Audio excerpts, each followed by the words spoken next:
안녕하세요. 로봇으로 철학하기 강의를 맡은 김숙이라고 합니다. 1강 현대적 신화 로봇의 출현 강의를 시작하겠습니다. 인공지능을 비롯한 과학기술의 발전으로 이미 반복적인 노동이나 고된 3D 업종, 고도로 정밀한 일들은 기계로 처리하는 그런 추세이죠. 그 와중에 인간의 지능에 버금가는 인공지능을 장착한 로봇이 등장하리라고 점쳐지고 있습니다. 인간의 모습을 하고 인간의 일을 대신하는 이 로봇이란 존재의 등장은 무엇을 뜻하는 것일까요? 워낙 종류도 다양한 이런저런 기계들이 로봇이라는 이름으로 출현하고 있는데 이런 로봇들이란 무엇일까요? 철학은 X란 무엇인가? 그것이 무엇인가를 묻는 학문입니다. 이번 강의에서는 그 초점을 로봇에 맞추어서 함께 로봇이 무엇이고 왜 로봇에 대해 더 적극적인 논의를 해야 하는지 공부해 보도록 하겠습니다. 근대 이전에는 인간의 모습과 비슷한 인간 아닌 것들이 각 나라마다 전해져 내려오는 이야기 속에 등장하고 있죠. 나라마다 도깨비, 유령, 요정, 골렘 이런 것들이 등장하는 전설이나 신화가 있었습니다. 첨단 과학기술의 발달로 뒷받침되어서 인간의 모습을 한 비인간 로봇의 특징은 과학기술의 가면을 쓴 현대의 신화라는 점입니다. 그럼 먼저 SF 속 로봇들을 살펴보도록 하겠습니다. 영화가 발명된 이후에 이런 비인간 캐릭터들이 시청각적인 모습으로 등장하기 시작했습니다. 진흙으로 만들어진 인간은 성경까지 그 뿌리가 거슬러 올라간다고 하는데 1920년에 만들어진 독일 영화 골렘, 제일 왼쪽에 있는 영화죠. 골렘에 등장하며 프리츠 랑의 메트로폴리스는 매우 유명한 영화인데 그 영화 속에는 인조인간 마리아가 등장합니다. 진흙이 아니고 금속의 껍질을 뒤지고 있습니다. 1977년 영화 스타워즈에 나오는 두 로봇 캐릭터 R2D2와 C3PO는 마치 코미디 듀오 홀쭉이와 뚱뚱이처럼 친근감 있는 모습으로 등장합니다. 이렇게 대중문화 속의 로봇 이미지는 한 세대의 상상력을 사로잡기도 하는데요. 예를 들어 로봇 공학자 누르바시는 어린 시절에 스타워즈에서 본 R2D2와 C3PO의 사람들 속에서 친근한 모습 때문에 자기가 로봇 공학자가 되었고 또 자기를 포함해서 그 또래의 로봇 연구자들이 그 평생 이 영화를 보고 로봇 연구를 하게 되었다고 고백하기도 했습니다. 그러면 이런 로봇들의 등장의 뿌리에는 그 프로메테우스라고 하는 고대 그리스 신화에 나오는 인간에게 불을 가져다 준 신이 있다고 하는데요. 신들의 지혜와 기술을 상징하는 불을 훔쳐서 인간들에게 가져다 준 벌로 끊임없이 독수리에게 심장이 쪼임을 당하는 그런 벌을 받게 됩니다.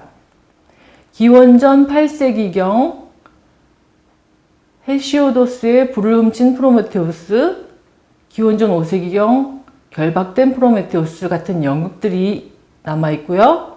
플라톤의 대화록 프로타고라스에는 생물학적으로 나약하고 열등한 존재인 인간이 다른 동물보다 뛰어난 까닭은 바로 프로메테우스가 신들이 가진 불을 훔쳐서 인간에게 주었고 인간이 불을 사용해서 다양한 도구를 만들고 살아가는 데 필요한 기술을 얻었기 때문이다 라고 말하고 있습니다. 이런 고대 그리스 신화의 프로메테우스는 르네상스에 다시 등장하게 되는데요.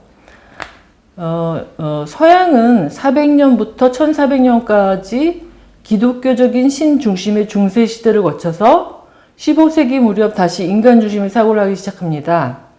이 시기를 인간의 재탄생이라는 의미에서 르네상스라고 합니다. 이렇게 인간 중심으로 관점이 바뀌면서 중세 1000년 동안 묻혀 있었던 고대 그리스의 이야기들도 재발굴되었는데요.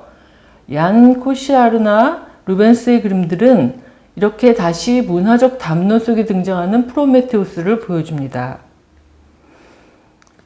이렇게 서양의 헬레니즘 문명을 대표하는 그리스 신화 속의 프로메테우스나 히브리 문명을 대표하는 성경 속의 신 모두 진흙으로 인간을 만들어냈다고 합니다. 그런데 그보다 훨씬 전인 기원전 2000년 전쯤에 길가메시 서사시에서도 진흙판에 진흙으로 빚어낸 인간 이야기가 등장하고 있습니다. 여기 그림에 보이는 그 진흙 인간은 체코 박물관에 전시되어 있는 진흙 골렘 조각입니다. 그리스 신화만 보아도 여럿의 신이 등장합니다. 다원적인 신들이 등장합니다. 하지만 기독교의 창조주는 유일신입니다.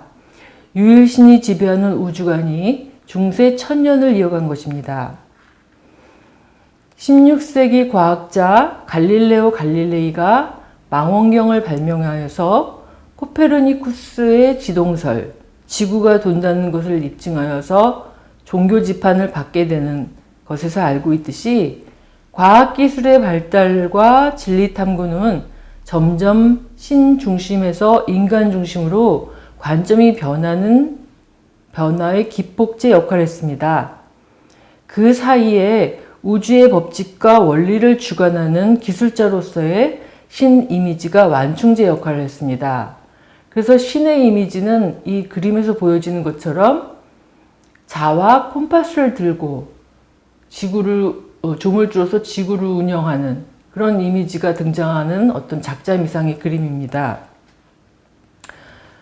또 르네상스 시기에 이렇게 알브레트 듀러의 그림, 왼쪽에 있는 그림과 오른쪽에 있는 작자미상의 그림처럼 그 자와 콤파스, 저울, 모래시계 같은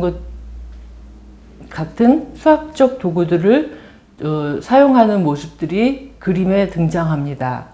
이런 그림들이 등장하게 되는 배경은 자연은 신의 창조물이고 신은 기술자라는 생각이 깔려 있었습니다.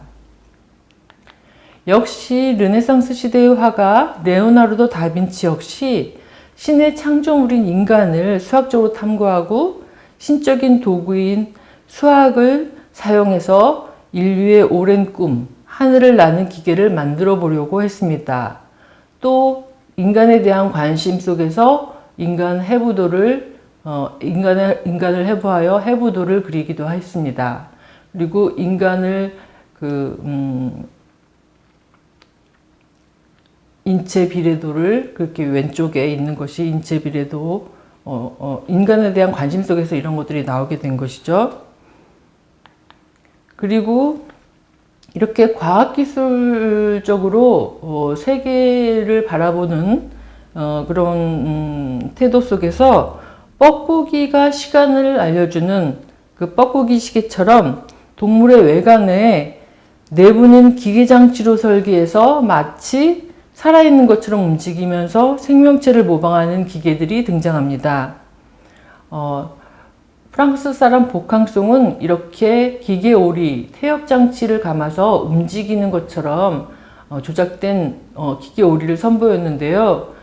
이 기계 오리는 마치 뭐를 먹어서 소화를 시키는 것처럼 배설을 할 수 있는 것처럼 장치를 해서 사람들을 많이 놀래켰다고 합니다.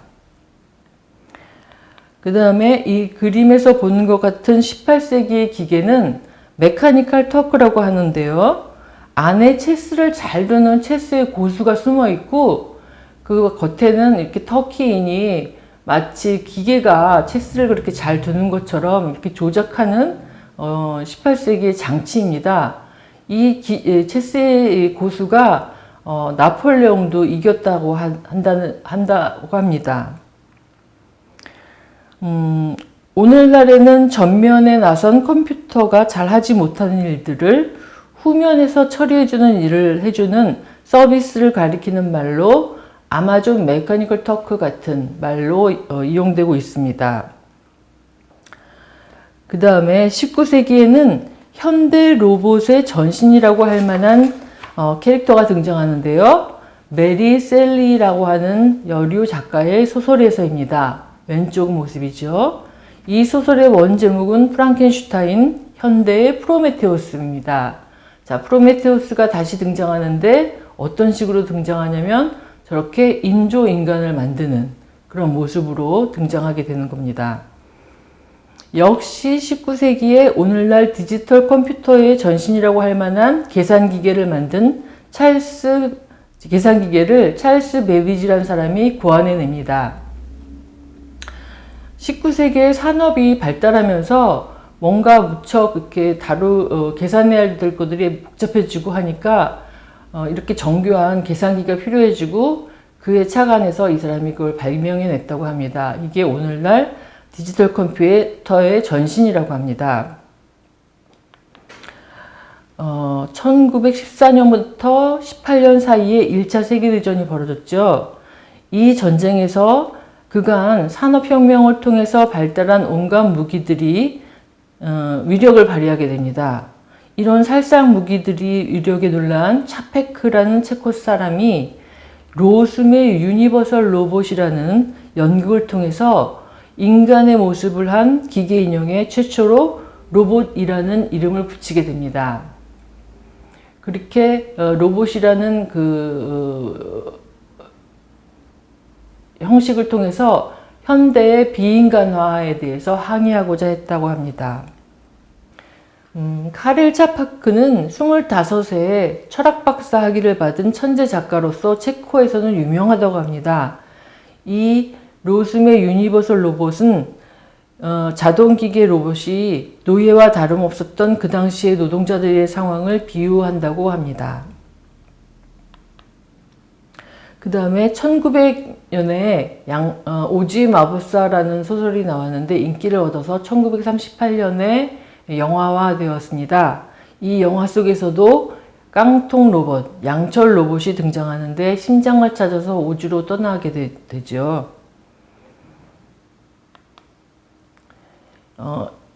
이렇게 신화적인 진흙인간으로부터 그 다음에 프랑켄슈타인 그리고 금속의 외관을 가진 로숨의 유니버설 로봇 그 다음에 메트로폴리스의 마리아 같은 로봇들이 등장하는데요. 2차 세계대전이 끝나고 공상과학 잡지와 소설이 많이 나오게 됩니다. 아서 클라크, 로버트 하인라인, 아이작 아시모프, 필립 K. 딕, 레이 브래드버리 이 사람들이 1차 세계대전이 끝나고 SF 소설이 유행하게 되는데 큰 역할을 했던 작가들입니다. SF 영화 스페이스 오디세이는 그중 한 사람인 아서 클라크의 원작을 배경으로 만든 작품인데요. 이 스탠리 큐브릭의 SF 영화 스페이스 오디세이 2001에는 인공지능 컴퓨터 할 9000이 등장해서 인간의 말을 거역하는 모습을 보여줍니다.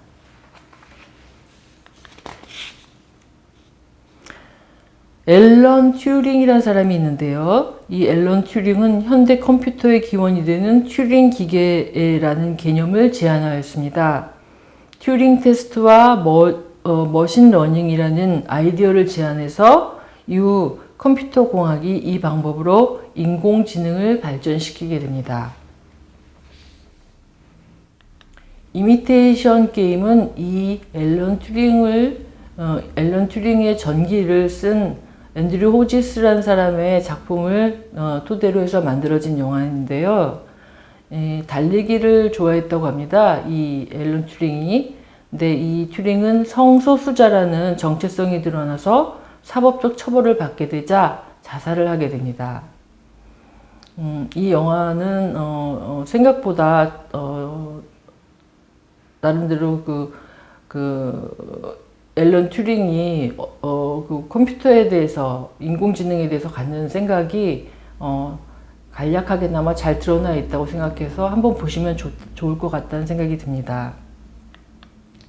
그 다음에 제가 어린 시절 텔레비전에서 보았던 이 미국 드라마 전격 제트 작전에서는 인공지능이 탑재된 슈퍼카가 등장합니다. 오늘날의 자율주행 자동차, 무인 자동차 개념과 비슷하죠.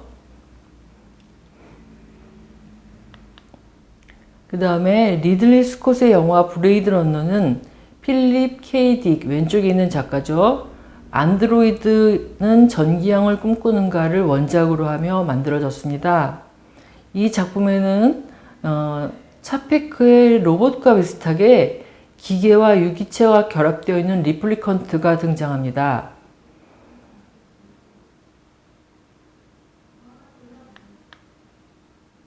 브레이드 러너는 SF 영화의 걸작이 되었고 35년이 지난 후에 2탄 브레이드 러너 2049가 만들어지는데요. 여기서 이 리플리컨트였던 해리슨 포드의 정체가 분명히 드러나고 심지어 이 리플리컨트는 사이보그로서 기계와 유기체가 결합된 존재인데 임신이 가능했다는 어떤 그런 파격적인 사건이 영화 속에서 전개됩니다. 이와 같이 서구의 소설과 영화 드라마에는 여러 매력 있고 흥미로운 로봇들이 등장합니다. 그러나 오늘날 현실적으로 존재하는 로봇과는 분명 거리가 있죠. 로봇의 출현이 가져올 미래를 낙관적으로 보는 관점과 비관적으로 보는 관점이 있습니다. 로봇의 등장이 인간의 삶에 유토피아적인 상황을 만들어줄 것이라고 보는 낙관적인 관점과 아니다, 오히려 비관적이다 라고 보는 관점이 있습니다. 또 드라마 속 로봇처럼 작동되게 하는 것은 매우 어렵다는 점이 드러나고 있습니다. 하지만 과학기술 발전의 속도가 매우 빨라서 브레이드 러너의 리플리컨트 같은 인간보다 뛰어난 인공종이 출현하는 일이 전혀 불가능하다는 생각도 들지 않습니다. 로봇의 종류도 다양해서 유기체와 합성된 형태를 사이보그라 하고 인간의 외양만 본뜨고 완전히 기계적으로 작동되는 것을 안드로이드로 구별합니다. 로봇은 서구의 양대 문명, 고대 그리스의 헬레니즘과 유대 기독교의 히브리즘 모두를 뿌리로 하고 있는 신화적인 캐릭터라고 할 수 있습니다. 어떻게 보면 오늘날 과학기술의 혁명이 신화를 현실화하고 있는 것이라고 봅니다. 네, 그러면 1강을 여기서 마치도록 하겠습니다.